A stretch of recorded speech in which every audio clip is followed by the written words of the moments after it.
Cedar. Always cedar.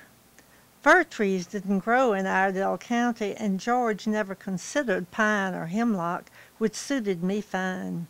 I loved the scent of cedar spicing the entire house from the very minute those feathery branches ruffled through the door till right after Christmas, when we flung its carcass, picked as clean as chicken bones, outside, where it could dry till fit for firewood.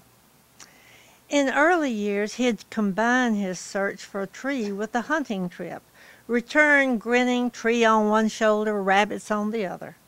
Later, when whatever disease the doctors couldn't find a name for drew the muscles in his legs so tight he could hardly walk, lurch like a drunken sailor, he would drive far out in the country, scanning the winter roadside till he found a likely candidate, straight and full, which he could manage to clamber to, cane clasped in one hand, axe in the other.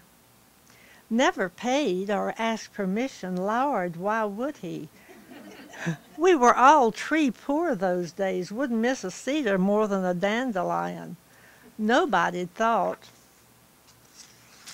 of using tillable land for Christmas trees. When Hoover was still making promises, who would have laid down a cherished dollar for something to toss away after just a week? When George got home, he'd nail 2 boards and an X for the tree's support. I'd swathe them with a blanket. The girls would help him string the lights, then wind cellophane garlands through the greenery. Meanwhile, I'd whip Lux Flakes to a frothy lather. Dried on the branches, if you'd squint your eyes, you'd swear it was snow. Altogether, it was some kind of pretty. 18 years now he's been gone.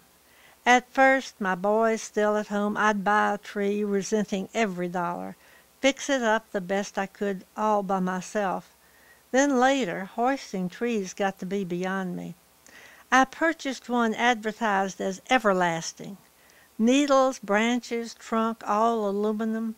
Don't use lights, just big red satin balls. The children, when they come, never complain. The grandchildren exclaim, "Red and silver, look at it shine." And it lasts year after year, not half the trouble of a woodland tree. But I still miss the scent of cedar.